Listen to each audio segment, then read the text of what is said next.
Ladies and gentlemen, boys and girls, welcome back to the goodest of the oldest of the rockiest pods. How we doing, gentlemen? We're back. Good. Back. Another Tennessee football season is upon us, and this could be a good one. Actual quarterback this year. Playbook will open up. Everything else. Now, Matt, our old quarterback is like in the NFL right now, so. Yeah, he's on a couple fantasy rosters, I've noticed, so. But yeah, Tennessee football, it's back. First, I want to give a shout out to loyal listeners. Well, I don't know if they ever went back and listened, but Chris and Amy from the game one of the LSU baseball series. This episode's for you. Thank you for putting up with our shenanigans. I'd say we can't apologize. those long innings. Also, screw you, Tommy Tanks. But all right, what are we going to talk about? Tennessee football. It's here. It's here. I'm excited. Should we do a point-by-point breakdown of the Chattanooga Mocs? What do you think, Caleb? Well, they made the FCS playoffs last year. That's a thing? Is that what Watson Brown said? I'm about 60% confident in that statement. No, we are not breaking down Chattanooga film or Chattanooga game. We're strictly talking about the overview of our season. It's very coach-like. We're going to control what we can control. Yeah. Focus on 1-0, right? Oh, we're 1-0. Are we winning? Yes. Game one? I hope so. Yeah. I think so. Yes, we're winning. We clearly haven't done this in a while. This is pretty bad. All right, so how excited is everybody? I would say today is the first day that I really felt like I was actually excited for us to play. With you, the boilers have been lit. I got into it about like a week ago. I started getting like really into it. Oh, reading some of the fall camp stuff, like I was pretty pumped, but I think when the depth chart came out, that really just, because I don't know, I don't follow recruiting as like much as I used to, so when I see some of those names, I'm like, oh hell, I forgot about that guy. Like You got excited about our depth chart. Yes, sir. Our depth chart. Yes. We'll go over that. But yeah, man. I mean, I think I said it to you guys before, but I think this is really the year 3, because the first year of Heupel, NCAA stuff hanging overhead, tons of guys transferring out, and we still managed. But I think it's really taken 3 years to get to a point where I'm pretty comfortable in saying that this is like the program moving forward. So I think that's what I'm most excited about. I'm hoping to return to fast and fun. Yes. All things, everything else off the table, as long as, I mean, year 1 is the second most fun Josh Heupel year. 2022 obviously being the most exciting. Last year, kind of whatever, but we don't take 9-win seasons for granted. We're not too far removed from losing to Vandy, not going to a bowl. But yeah, like if we can return to form, how we think we should have looked every single year with him, then that's sort of my bedrock. I like that Tennessee is different, and I like that we are exciting. We need to be exciting again. I like that we literally just came on this podcast and just started like we uploaded an episode last week, and we've not been on here in a year or so. Do you think we should didn't even I think acknowledge? December 23rd was our last. We didn't even acknowledge that we didn't cover anything about basketball, anything about baseball, which whatever. But you know, we are the podcast that we upload an episode every week unless we don't. So you know, I'm glad If you with you guys. celebrating the University of Tennessee football, which is by far the #1 sport at the university. Well, that's certainly a conversation topic. And if we don't upload an episode, it's usually my fault. So. No, Matt, don't. We'll tell you what when we need you. Well, let's say it'll get uploaded, but then I'll quickly listen to it and be like, "Uh-oh, nope." So in the group chat, we're just kind of like we just stopped saying like, "Hey, do you want a podcast tonight?" And then we just like 6 months later, we were like, "I guess we don't do that anymore." Well, we did take a whole year off from because our first year was 2021, and then we didn't do any 2022. That's true. I forgot about it. I kept pestering you guys. Oh, this week on the pod. So just be relentless. Like our defense is going to be. It is good to be back on the podcast, though. I'm excited about talking about this season. So, what do you guys overall? Do you think that we're going to be like a really, really top tier team? Like, yeah, we're probably going to make the playoff, or we're going to be a bubble playoff team. Or we're going 9-3, we're going 10-2, we're going 11-1, we're going to win the whole thing. What are we doing? I literally have no idea. I have I don't know. I have confidence that we are good enough to go 11-1. There's just like a couple swing games that I don't know. I don't know how good anyone else is, to be honest. Like I legitimately have no idea. Games, you think? Yeah, that's a good topic. Swing games. Like Oklahoma, people say they're good, but I literally have no clue if they're any good.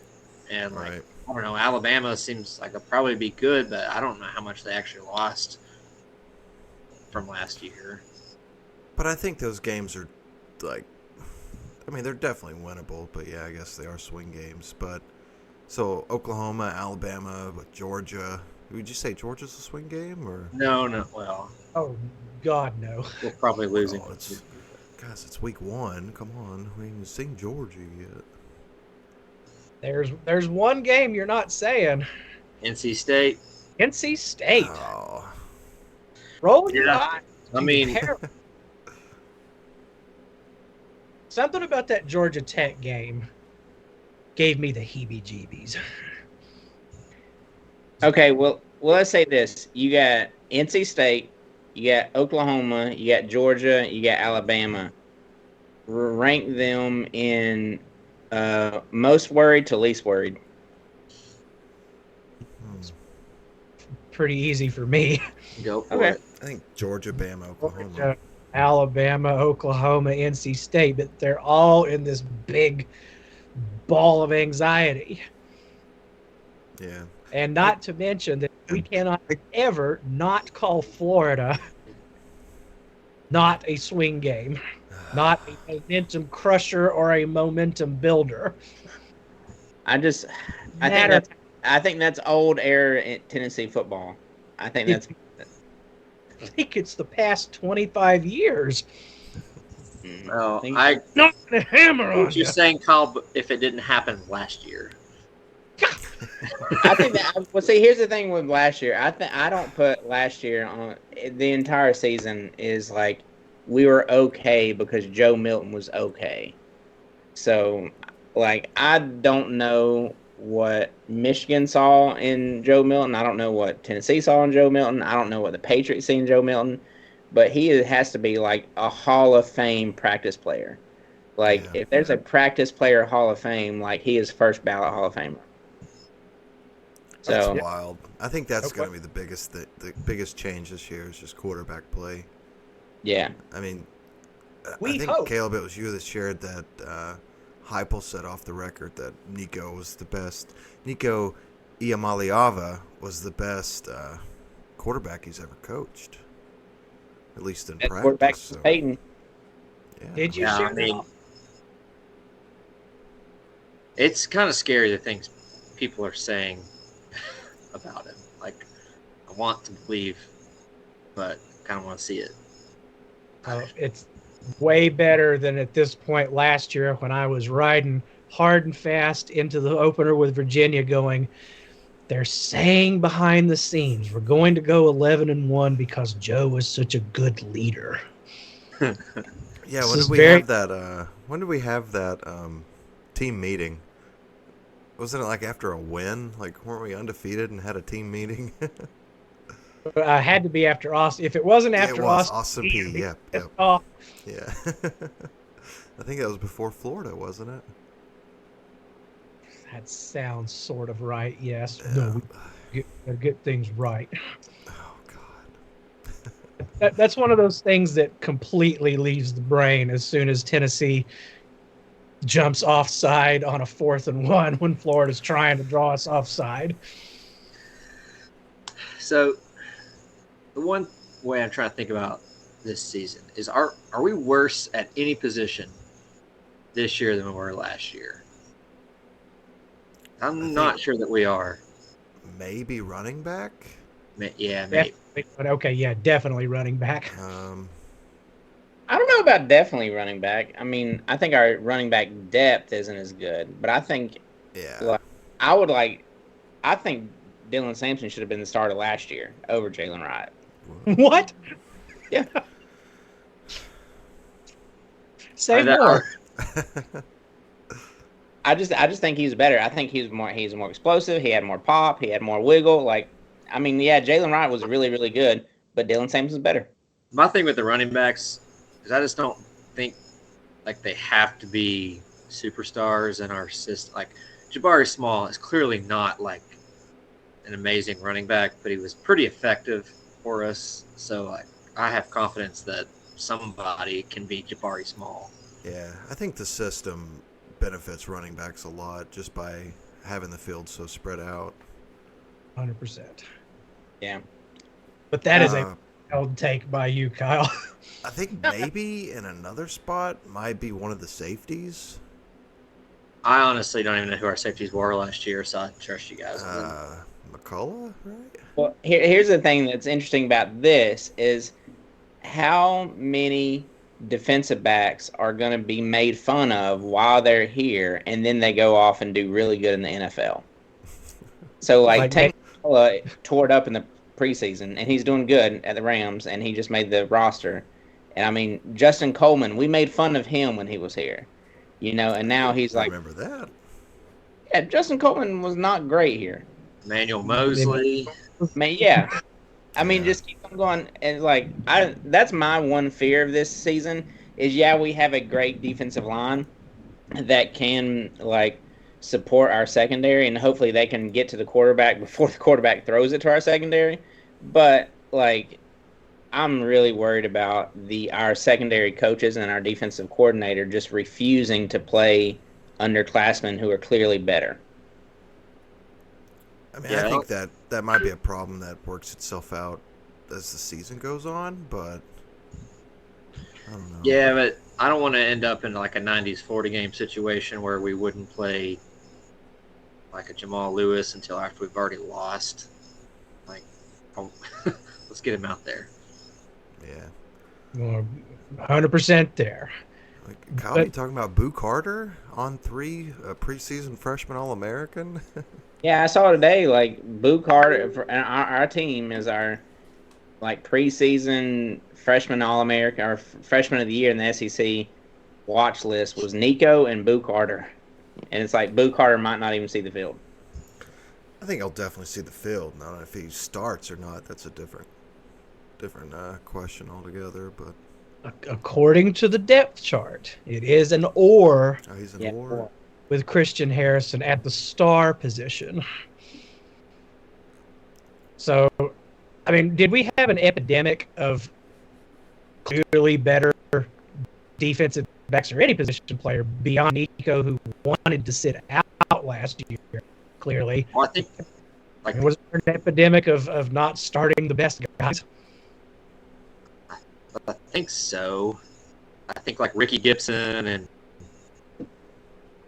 Jordan Thomas, those guys didn't play last year. At all? I know Gibson came on strong at the end of the year, but we pretty much didn't play them that much and let the guys in front of them walk in the offseason. So outside of the scenario, are we concerned concerned about, like, I don't think we're all good on the defensive line, right? And we're probably kind of excited about that. Oh, yeah. What about linebackers? Think about linebackers. I mean, it seems like okay depth there. I don't know. It just doesn't seem like that important in college football, but linebackers don't seem important. Well, there's only 2 of them. Okay, yeah. Is it Aaron Carter or Carter? Aaron Carter. Aaron. And, Healy, he got hurt like first game of last year. I think we've been raving about him too. I'm excited about him. Yeah. I think we have depth. We got T-Lander. Oh yeah. Spillman. He's supposed to be like ready to go pretty much. Who else we got at linebacker? Somebody got the depth chart. Caleb Perry. Hey. Is that name? Yeah. Well, it's not a position that we've recruited especially well, but they've kind of played above themselves the last little bit. Not great by any stretch, but pretty good. Like all indications from the media, from people that have been there, seem to think front 7 is going to be pretty dang good. Maybe a team strength kind of good. Yeah. I feel like our receivers feel like they're going to be better than last year. Like they weren't great last year. They didn't have a quarterback last year. That's true. The one thing I'm worried about a little bit is they're saying, like, again, I don't think it's a big deal, but they're like, yeah, Dante Thornton's going to be really, really good this year. Like, he's turning the corner. Like, last year was a fluke, but this is last year on the field. He's going to leave it out on the field. He's going to just ball out. And I'm like, maybe he has a Jalen Hyatt type turnaround, but I just don't really see it. Well, he sucked when he was in the slot last year. Once they moved him outside for like a game before he got hurt, it looked like he played better. So hopefully. Thus known as the Jalen Hyatt maneuver. He was a 7-yard, 5-yard slot guy before Cedric Tillman went down, and then boop, over one spot and Biletnikoff. If you have a quarterback that can put the ball in his hands, not at 1,000,000 miles an hour. Looking forward to hopefully seeing. Looks cool when he does that. You're looking for a little touch this year, huh? Little touch. Little touch. Soft hands. Another wide receiver we've not mentioned is Chris Brazel. Well done by the pronunciation guy, Matt. Well done. Is that how you say it, Brazel? Brazel. Or it could be Brazil for sure, but Brazel. I'm excited about it. I'm really excited about this receiver class. Yeah. Brew McCoy back. Caleb Webb, he showed flashes. Freshman Mike Matthews, 5-star guy. Braylon Staley, that's a guy, just the name alone, like, I want him to just be a monster. Who I want to be a monster based on their name is Nimrod. Oh, yeah, Ches Nimrod. I mean, he should be pretty good, too. Definitely excited about that. Tell you, my boys, though, tight end, oh, man. I'm so excited about these tight ends. Say more. Holden Stays, I mean, come on, like, great transfer from Notre Dame. Numbers probably won't, blow you away there, but, I mean, I just love the way Heupel in this offense uses tight ends. Like, I love it. Wide slot left weak, wide slot right. Oh, man. Beautiful. Beautiful. That little RPO Y flat in the red zone, 6 every time. Let me ask you, someone who's not played the video game, is there a tight end pop pass, like a quick pass to a go route tight end? Down? Yeah, there is. I think it's Y pop. I can go get my play sheet if you want me to. Love you too. I got a picture of it here. Let me tell you what formation. But I'm obsessed with that play call since the Pitt game in 22, and we haven't run it since. Chris, you're missing a good one. Well, South Carolina, 2009. Austin. Oh wait, that was a fullback. Well, Joe Milton, he threw it 4 times and overthrew it 4 times. So backwards in time. 15 but years he did a back. backflip off the field, Kyle. Come on. yeah. Great game. We haven't talked about the offensive line. Yeah, that's one reason I don't know much about like the upgrades, but I was always kind of concerned coming into the season about them protecting Nico. But from what I've kind of heard, y'all can correct me if I'm wrong, but they're showing like they're actually pretty good, and like we actually might be like above average offensive line. I mean, it's pretty big to get Cooper Mays and Spraggins back. How many years has Spraggins been here? Like 8. Like I feel like he's been a starting guard literally since the Butch Jones days, but Maybe before. yeah. But yep, got that super senior with the asterisk. Campbell coming back. Lance Hurd, which isn't Hurd an OR guy on the depth chart with Larry Johnson? I think everybody's an OR guy. Yeah, he is an OR. Except Nick and the punter. Except for Spraggins and except for Cooper's OR. You have an OR at place kicker. Pierce is an OR. Pierce is an OR? Yeah, Pierce is an OR. He is. Boy, he sure is. We have 4 starting left ends. Who's our other guard? Did Chad win that job? It's pronunciation guide. What was it? Umrov. No, he's the Carrick or Sham. Lampley. Carrot, yeah. Oh, Sham, yeah. And then Spraggins and Sham's his backup. So. How about Lampley getting promoted from lay down lineman to actually play in the offensive line? So who's going to be the lay down lineman? Right. William Satterwright. Another guy, Dane Davis, still here. Goodness, I think we've got some. I don't want to say good depth. We have serviceable depth at offensive line. Finally, there's fewer names than I thought that would be there just looking at it, but every single they all transfer. Well, yes. Except the good ones, apparently. My worry is just because they've been here a while doesn't mean they're actually good. I mean, they were pretty good last year, right? I mean, yeah, we just had a quarterback that couldn't get rid of the ball.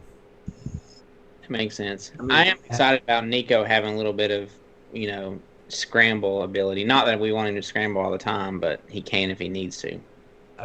He scored 3 touchdowns against Iowa doing it. I want as much scrambling as he can afford. Yeah, that's the thing. I want. Yes, I agree with you, Chris. We can't be scared that he's gonna get hurt. I just no. We have to everything that makes this offense tick is through the threat of the quarterback running with all that open space out there. That is what Herndon made so good. That is why we were so effective. We cannot sit back in the pocket and just play a traditional style in an up-tempo, everything's moving offense. Nico's got to move. So here's a good point with that. By the way, I love that you called him Herndon and it actually was for real about it and you weren't joking. But also, speaking of how fast we go with Nico and all that, do you think that the helmet communications will be a big impact for us or not at all? Oh, I'm not a technology guy. I would say not on our speed, no, because there's no way that they can call it into Nico and then Nico can tell everyone faster than we do it currently.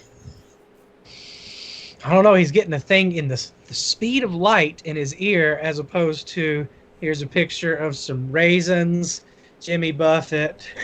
How's he going to tell the receivers? I mean, I don't think it'll make that big a difference. I don't see it. Now, it might help the defense. That's the thing I'm a little worried about. Help the opposing defense. Why? Because they can, talk to the linebacker while we're running to the line and say, tell me what to think about. Oh, okay. I see what you're talking about. But I think here's my thing. I don't think it's going to really affect our play calling, but I do like the idea of like Heupel or the offense coordinator being in Nico's ear, just giving him some pointers or tips or reminders, like, "Hey, remember to check the linebacker. Hey, remember to, just giving them short like coaching reminders right there. Remember, don't throw an interception." I just think our offense is like too fast for any of that, though. Like, I did see a stat that in week 0, teams were actually slower than they were expected to be or something, because probably the coaches were talking to the quarterback rather than... I wonder if we'll still see those guys on the sideline, like in front of the black little screens, to get the play to like the rest of the offense. Yeah, I think we're going to call the plays in the same exact way we always have. Yeah, I mean, that might honestly just help Nico like not have to look to the sideline, kind of read the defense a little early while everybody else gets to play. I think that might be okay. Undefeated national championship. Here we come. Thanks, Connor Stallions. Kyle, you watched the Michigan documentary? Yeah, I watched last night. It's a little mid. I mean, it was kind of interesting to get like a better insight on him, because it was basically one-on-one interview with him, and then a one-on-one interview with his mom and dad and his veteran buddy, his Marine vet buddy. And it was a good insight. Like, dude is a crazy Michigan fan, but he's actually a really smart guy that went to the Naval Academy, and he was a science stealer at Navy. Like, that was his first job at Navy, was to decode signs. So, like, for the Navy or for the football? Indian Navy or what? Well, no, like at the Naval Academy, he went to like the Navy football. Like, there's like he was a student coach, and they're like, "Hey, decode the other team's signs." Uncle Sam taught him to be a thief, to destroy an entire football season. Take away and I know we're talking about Iowa, so we won't spend too much time on it, but the one line that I think that went super quick that not a lot of people's talking about is like Dan Wetzel from Yahoo, right? He was just like, said, yeah, this definitely happened and was thing, but also Clemson's doing it, Ohio State's doing it, Utah's doing it, and he's like, everybody's doing this, so. I still just think that South Carolina 2022 game, there was something different about that. It's just, I think we talked about it last year, but I will never not think South Carolina. Somebody's talking about it on another show today, like talking about the documentary, referring to the South Carolina game, saying Tennessee at South Carolina was the first time South Carolina wore multicolored wristbands. Yeah, I mean, first time they looked like a football team all freaking year. And that stand. Never forget that stand as long as I live. Okay. Well, they ran out of fireworks. Clown Shane Beamer. We have exercised the demon thoroughly. Davy Crockett. He's grinning down a bear. Never seen that? I don't know. What? It's best Disney movie ever. Well, okay. We'll discuss this off air. All right, so what? You don't like Davy Crockett? We said the best Disney. Okay, whatever. So we might have some listeners that aren't up to date on our player pronunciation guide. Does anybody have that pulled up? Want to kind of go over a few? Caleb? I don't have it pulled up, no. What are you doing? Just podding, Matt. Got it right here. Whenever you're ready. Any items of interest, Matt? So do we want to go around and everyone try to pronounce our quarterback's name? Iamaliava.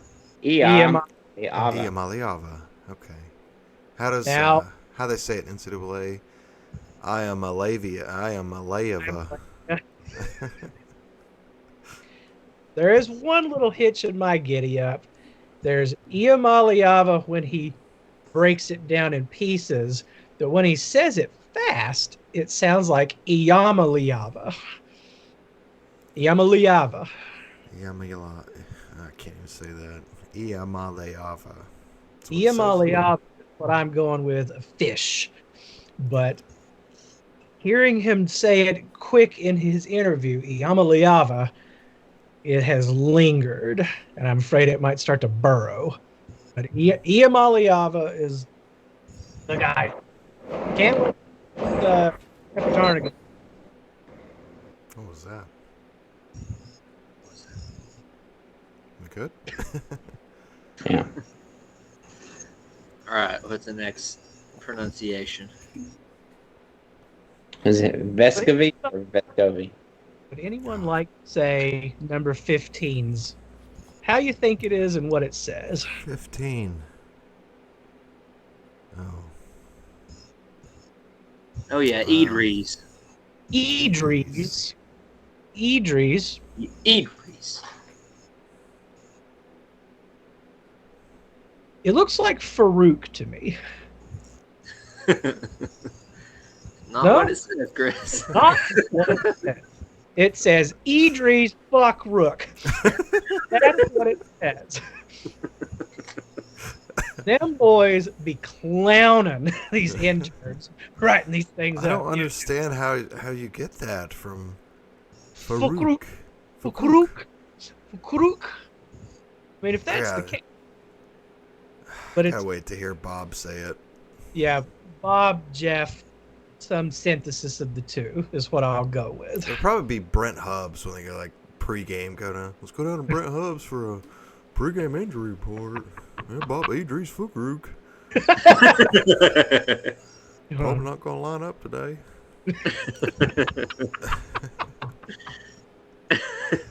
Oh goodness. Bravo, man.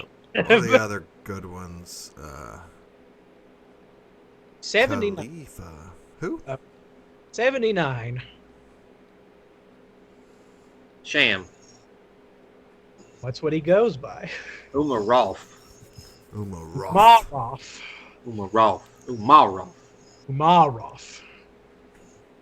Wow, 51. That's a good one. Ah. Jackson. How else would you say M-O what? Like, I don't know. Moe. Well, hey, Moe. Rhymes with boy. Boy. Some might say moi. True. Perhaps. Chaz with 2 Z's. And So we've I'm been confused on Andre Carrick. It looks like they say Andre Carrick. Andre Karic. Andre. Really emphasize the Dre. Andre. Oh, okay. We got to talk about number 7. Okay. Oh, yeah. We did try and say. What? Aeon. Aeon. Aeon. Aeon. A-I-O-U. And sometimes why. Aeon. No, he was absolutely clowning. Whatever SID kid they sent down there. How do you say it, Arian? Aeon. No. Yeah, that one. What other good ones are there? Javontes. Now you're talking Vaughn. That's just phonetic. Javontes Spraggins. It's beautiful. Great lineman name. Phenomenal. I think that's about it. Of the interesting ones, I do appreciate that Stays is just stays. So, shout out to SID for this beauty of a depth chart. That one gets auto-save forever. Brazzle. Brazzle. A little razzle brazzle. Yep. All right. What other Vol talk we got? Shall we do picks to click? Is that trademarked? No. Okay. Loyalties. Let's pick them and click them. All right, let's do one offense and one defense. Pick to click. Have you been stewing on this? No, I have not. Actually, not given Okay. it a thought. So we need to do some work here. All right. And it can't be someone who's already been good. Mine to pick click is Nico Iamaleava. Yeah. That was going to be mine, dang it. Oh no. All right, my offensive pick to click. I'm actually going to go Dante Thornton. I like. Chris, is yours really Nico? Caleb Webb. Okay. I bet Caleb Webb becomes that kind of intermediate, kind of clutch guy. They've been saying some nice things about him in practice, and more than the others. So I like for him to do something. Nimrod probably too, but Caleb Webb. Fingers crossed on that one. Now, are we talking just this weekend or like overall the season? Whole season. All right, whole season. I'm going to say Brazzle. I hope. So we got Thornton. Oh, you all picked wide receivers? I mean, can't pick Nico. You can't really pick a lineman. I was going to pick a lineman. Say it. You want Lance Hurd. If I had to pick a running back, I'm going to take Lewis. Tell you, my pick to click on offense, Ethan Davis, tight end. That's a good one. Yeah. I like him. Yeah. My second pick to click on offense is Holden Stays. Mm-hmm. Third is Miles Kitzelman. All three Isn't, tight ends. I think I heard like Peyton Lewis is like the fastest person on the team, right? That's what they said. I'm excited for him. I hope he gets some playing time. Saturday, in fact. Yeah. Isn't Cam Seldon returning kicks too? I think I saw that. Yeah, he's a kick returner along with Deshaun Bishop. I don't really like that. Already kind of thin at running back. It doesn't really matter. How many kicks are they actually going to return? Yeah. They still haven't changed the kicking rules in college, right? Thank God. Landing zone and all that. Speaking of, will you follow the rules and say 2-minute timeout? Will that become part of the vernacular? No. I don't know, but I would like to comment on how the TV timeouts have worked at 2 minutes and under 2 minutes in week 0 was absolutely horrible. Yeah. They gave like a 4-minute commercial break for the 2-minute warning and for every timeout afterwards. It was unwatchable. Gotta get them in. There were only 8 total possessions in the game. They were just running and not waiting. Right. Before we get on to more rules, let's defensive pick to click. Yes, sorry. All right, I'm going Elijah Simmons. I feel like it's his time. He ain't done nothing Finally. 4 years. Chris? T-Lander. Oh, I love him. It's just got all those adjectives that you like to hear about a white linebacker. Oh, goodness. Okay. Kyle, who you got? I'm thinking since all the attention is going to be on Pierce, Amari Thomas is going to have a great season. I like Amari Thomas. He's great. Yeah, that's the guy that's back years and years. My pick. I think I'm going to go with one of those backup left ends. Either Joseph's. I like Joseph's. Or Jordan Ross. I think Jordan Ross by the end of the year is going to be a monster. Yeah. I think he came in, pretty much ready to play. Got the frame, the body, and with what we like to do at that position, I think he's definitely serviceable. So I think Jordan Ross is my ultimate pick to clip. I would have gone Joseph's because I just can't wait to see the cheetah package with Joseph's on the field at the same time. Oh, yes. Thank you for reminding me of that. Any specialist picks to click? Can we talk about how weird it is that we have an or at place kicker? Like, first of all, who is Max Gilbert? Never heard of this guy. However, Coach Hot Chili Pepper got out there and said this is the best position group on the team. Place kicker or special teams? Specialists. Okay. Kickers, punters, and returners. I do love him. Who's going to be the new D. Williams, like punt returner? Squirrel White. Yeah, Squirrel I would White. love to see Boo get a shot at that. He's third on the list. 1C, that'd be 1C, Matt, not 3. Oh, so, third Or. How bad must Peyton Lewis's hands be if he's not in the top 3 of punt returner? Fastest guy on the team. He's the fastest guy on the team. Apparently. Yeah. They asked the players. All the players are like, well, okay. Yeah, they did the NCAA rating, had him this highest Right. speed rating on the.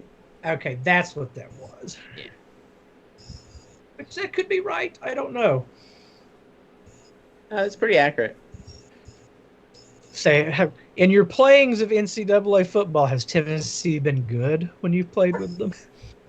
Yeah, I'm really. Who's the cornerback that got hurt and he's out? Jordan Thomas? Yeah. He has like 2 or 3 picks for me every game, so I'm really sad that he's not.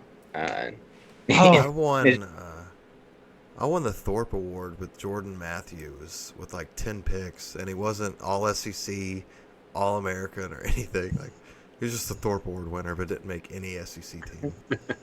Okay, great game, EA Sports. Way to go. Return a ticket to EA Sports for that one. All right. What's our excitement? Like, we've kind of gone around the world here, but if we're bringing it back in, like, we never really did answer the question, how are we going to do this year in your gut? Because I'm of 2 minds. I'd love to hear what you all think.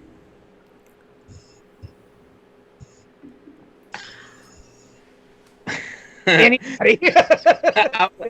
I'll go start. Like, I feel like that we're a seesaw between 9-3 and 11-1, and I'm pretty confident in 10-2.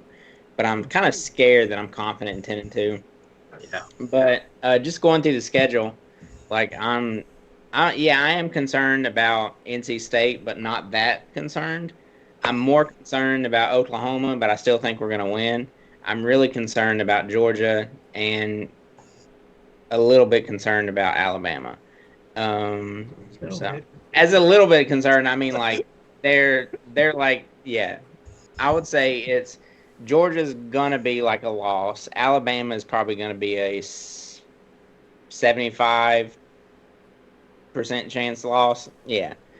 But I think the Oklahoma game is closer to 50-50 or 60-40 us.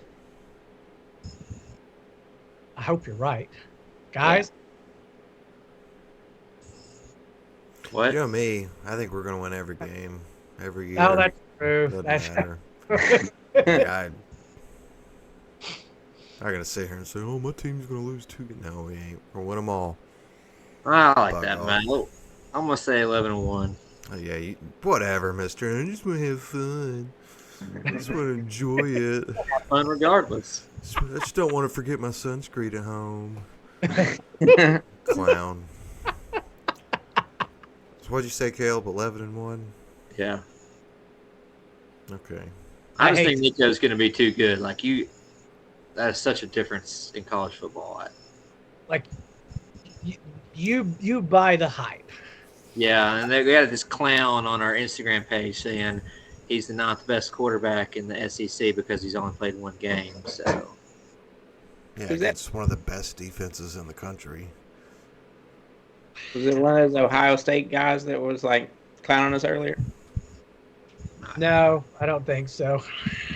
$20 million opinion. Yeah. Ohio State fans are weird. Just weird. They exist in a different football world than we exist in. Isn't their mascot like a nut or something? I feel like you've made this same point on the podcast multiple times. That's a good point, though. Like the racist internet criticism. So, and I just struggle with Ohio State fans because they just think they're amazing and they're just not. You know, they play 10 preseason games and they have a 2-game regular season. Yeah, their game, but I mean now that Oregon's in the league, USC, like, yeah, they are. They get humbled. Yeah, I don't know. I mean, they play the 2 games they have to play. They end up losing, so you know, maybe they'll play more good games. When the Nuts got to travel to the Trojans, we'll see what happens. Please clap.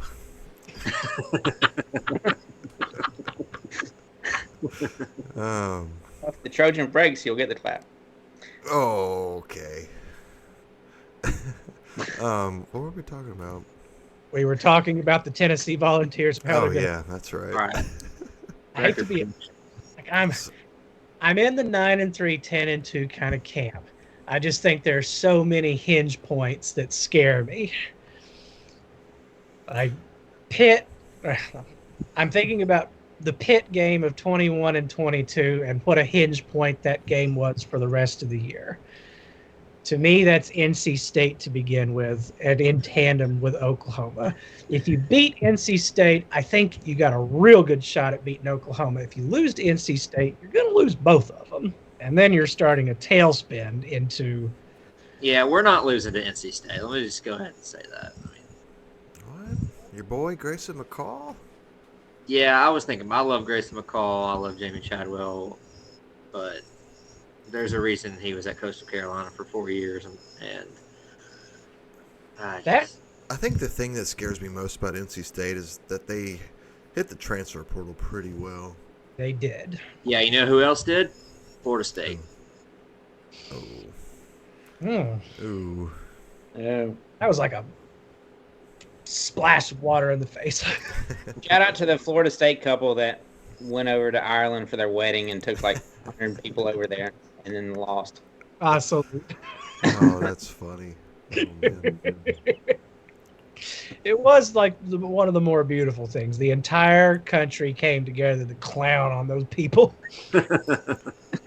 I did not realize they had created so many enemies, and yet when the game came on, all that seeped into my soul instantaneously, and I wanted them to die. I wanted Georgia Tech to win more than some of our games. Just honestly. That Georgia Tech linebacker. Oh man, that's looked like a straight road to glory player, like just a video game player. Oh man, like I wouldn't even make that road to glory because it wouldn't look realistic. Like, but now I can do that. So to your heart fire. But my feelings on this year is honestly like I like this every year. I think we're going to win every game, and I think that our defense is going to be much improved. We've seen improvement year over year. We got new defensive backs, so hopefully they can be a little better. We got incredible depth up front and linebackers. And, I mean, when you think about Nico, like, think about what Hendon did in his second year here. Like, was legitimate Heisman talk before he got hurt. Like, if Nico was better than him, like, oh my goodness, like, what could this offense be? And, I mean, scored more points than the other team. I think we have a legitimate chance to do that in every game this year. No, I think you're right. Really and true. How many playoff games you have to win it all? 3, 4? Depends on season. The bye. Yeah. It's 3, right? Yeah. Oh, gosh, man. We couldn't enjoy it before it came to this. What's the matter, Matt? It's just going to be so annoying. Like, oh, cool, we're in the playoffs. Now we have to win, like, 4 games to even have a chance. Man. But here's the cool thing, though. If we get in the playoffs, there's odds are we're going to have a home playoff game. Because we'll be that like... would be insane. We'll, I am excited for that. I'm excited for... So what... The automatic bids, what is it? 4 conference champions? Like the top 4? 1 through 4 is conference champion. Number 12 is the highest ranked group of 5. If they're lower than 12. And then the rest of the rankings, right? Yeah. College football playoff rankings. Okay. Which what I've been kind of seeing is like if SEC gets in 4 teams, that 4th team is going to be A&M or Tennessee. A&M. That's what I'm at. That's me and Chris talking about that. Like everybody's so high on A&M for some reason. I don't get it. For what? Because they've had 5-star after 5-star after 5-star, but Jimbo just didn't coach them up. Oh yeah, that's that's the problem. I truly do not get it. Pass it on to Mike. Clowns. Oh, don't laugh. You love Texas A&M after that college baseball. I do. They gave us a national title, so thank you for that. They were incredibly nice people. It was amazing how nice they were. What are the other rule changes? So we got the 2-minute timeout. What else? The helmet communications device. Is there anything else? Does the clock still stop on a first down inside 2 minutes? Yeah. I think so. I can't remember that detail of the Georgia Tech game. But I hope that that's the case. I would like to stave off this NFLification of our game as long as possible. I'm excited to see what the rule of emphasis is this year. What? They're going to decide. Yeah. What's the new rule that is going to be like the overtime rules where they have to explain it and put the graphic up every single time it happens, even though everybody knows what is that new rule? Well, I mean, it's not. I don't know if there's a rule or not, but the 12-team playoff is going to be literally every game. Oh, God. Yeah. They showed the package, that little 30-second video of what explaining the playoff 60 times during the Florida State game. You might be confused. Why is number 4 ranked 9th? Well, how it works. It's got a Gene Steratore. I don't know, guys. I retired. As usual, they got it perfect again. Yeah. Let's see. New horse collar tackle rule.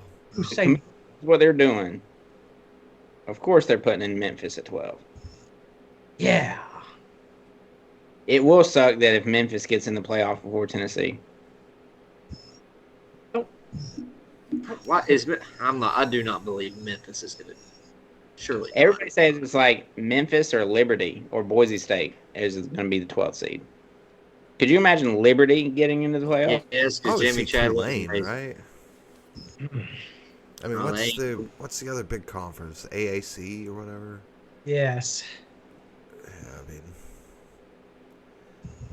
it's incorporating the Cotton Bowl into this playoff is such a joke. You're bringing in the AAC, which no. What? Yeah.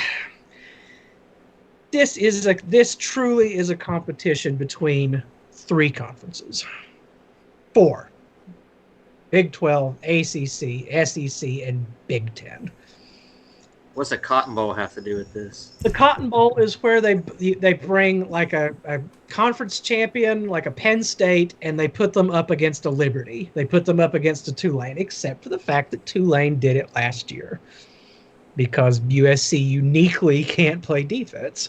Well, whoever the 12 seed is has no chance because they're playing at the 5 seed, and the 5 seed is going to be somebody really good who happened to lose their conference championship. Yes, but you're thinking about that within the terms of the playoff itself. I'm thinking about it being 10-2, and we need to be one of the 3 or so SEC teams that get in, and we're going to get pushed out by one of those.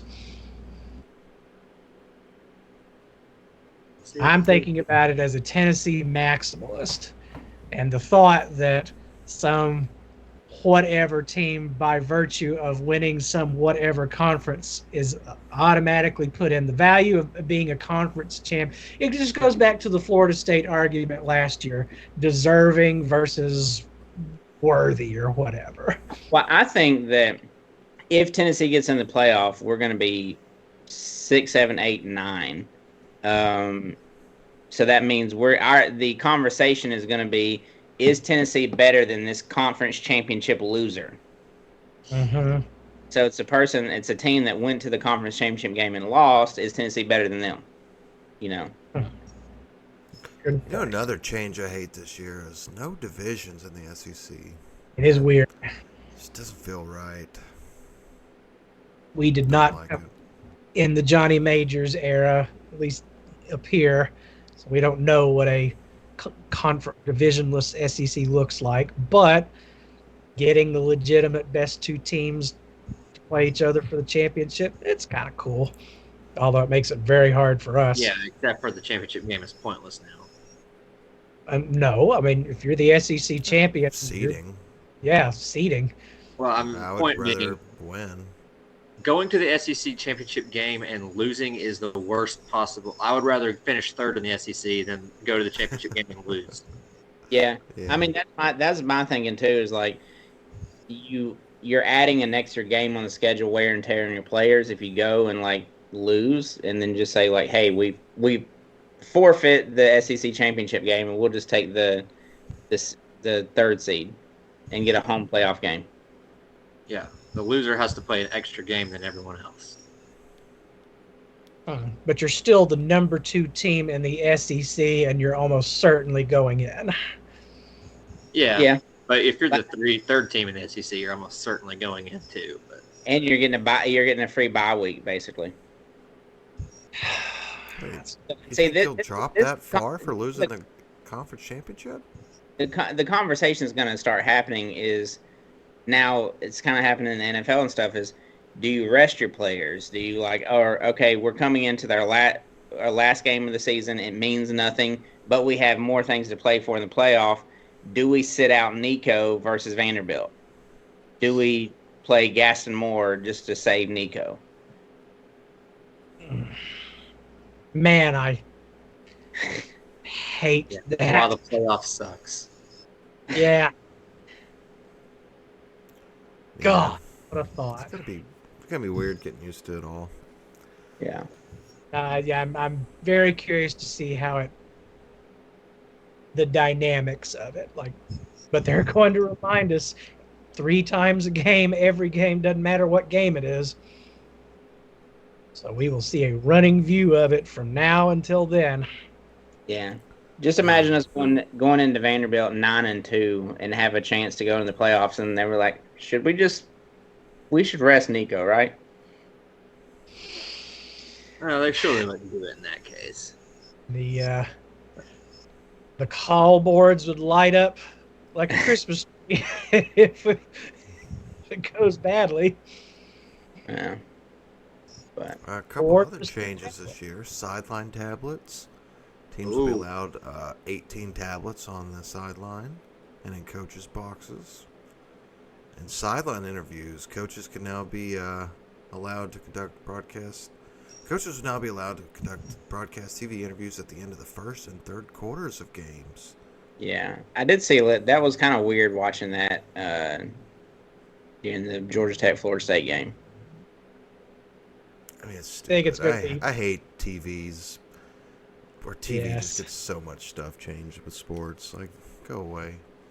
Well, it'll be fun when the rare coach actually says something that's worth a damn. But when Dabo's losing and at the end of the 3rd and goes on a rant, or declines politely. Or maybe You sound force. like one of those callers I stopped taking on the radio show. Why are you asking me this? We're in the middle of shit.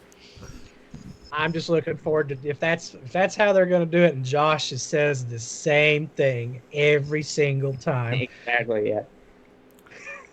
He's just All gonna right. he's gonna have his interview just memorized. Oh yeah, no, it'll be verbatim, and it'll become part of our lore. I hope. I guess another sad thing about this year is no more SEC on CBS. Very sad. Whatever. Whatever. Yeah, I don't care about that kind of tradition. Kyle. Vern could have went away 10 years earlier. I don't care about The only that. thing I'm really gonna miss is the theme. Like that theme is so. Yeah, man. CBS felt grand, and ESPN and ABC feels. Yes. Chris Fowler does an admirable attempt at it, but since Brent Musburger left ABC, no. McDonough does a really good job. I like him, yeah. Sean McDonough is fantastic, but yeah, CBS just had this unique way of making everything feel super important, and now they get to do it for Northwestern and Indiana. Now, here's one cool thing that I'm liking that they're doing, though, is they're not putting all the marquee games at 7 and 8 o'clock. There's actually really good games at each time slot. So we don't have to oh wow, all the 3 best games of today is going to be all at 8 o'clock. This Saturday, Clemson, Georgia is the noon game, and then 7 o'clock ESPN is Alabama, Western Kentucky. Come on. I did not know that. Yes. I did not know that. Hold on. Who's Western Kentucky's coach? But isn't you got what the Helton still? Yeah, Tyson Helton, yeah. But isn't it is Notre Dame and A&M this week, right? Yeah, I think they're ABC. Yeah. And then LSU and USC on Sunday. Yeah, Sunday. And then Florida State's by themselves again. Yeah, Monday. Who do they play? Don't they play somebody good? Yeah, they're playing Boston College, I think. Oh. Well, I mean, they conference game? Quarterback. Is Boston College? Yeah. That's weird. Florida State got the COVID schedule or something? All conference games? We got something to prove. We got left out last year. I'm just hoping they go 0-2 in the conference to start. Would be amazing. I mean, think about it. Florida State's already lost. Clemson's probably going to lose to Georgia. Miami could lose to Florida. Poor Florida, man. That's Their true. schedule. Oof. It's going to struggle at this first week. I bet they're undefeated before they come and play us. Florida? I bet that something about them, Mertz, billed as trash, was not trash playing us. I bet that they actually come out of the gate pretty strong. Man, there's college football tomorrow. God, that's wild. Ugh! I tell you, the game I am probably most looking forward to this weekend is Penn State, West Virginia. That's a college football game right there. That's a battery fight. Where is it? I don't know. I feel like it would be neutral site, right? That feels like a neutral site game. No, that's it was at Happy Valley last year, wasn't it? Miller Poosker Stadium. Yeah. Milan. Penn State. Go to Morgantown. Okay, that'll be cool. I like that. 12 o'clock on So- Fox. Some Italian Penn State guy from Queens is gonna go to Morgantown and spend the night in the county hospital after getting hit with a sock full of nickels. It's just gonna be, that's what that game is. Yeah, but man, I'm excited. It's back. beautiful college football. Not as beautiful as Ohio State or Akron at Ohio State at 3:30 on CBS Saturday. Yeah, I wonder who gets that eye. Yeah. Woo! Again, to the Ohio State fans. Yeah, you clown. And they're all like all the Ohio State fans. They all have like the same rotating names. Like I don't know, like all the same guys are named like Andy or something. JD. Yeah. All right, what else we got? We got to wrap this show up, or no one's going to listen. No one's already listening. Chris and Amy, we hope you listened. No one's listening this far. Oh, yeah.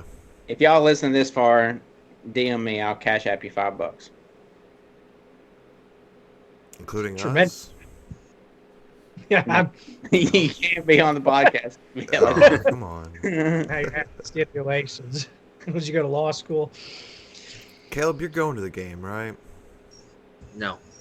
No? Going to the beach. You're what? What? I'm going to the beach. What beach? Myrtle's Inlet. Nice. Sounds like you need an invite to go there. All right. All right. Yeah. I think it's about time to wrap How it about up. jokes? Falling flat. Who wants the last word?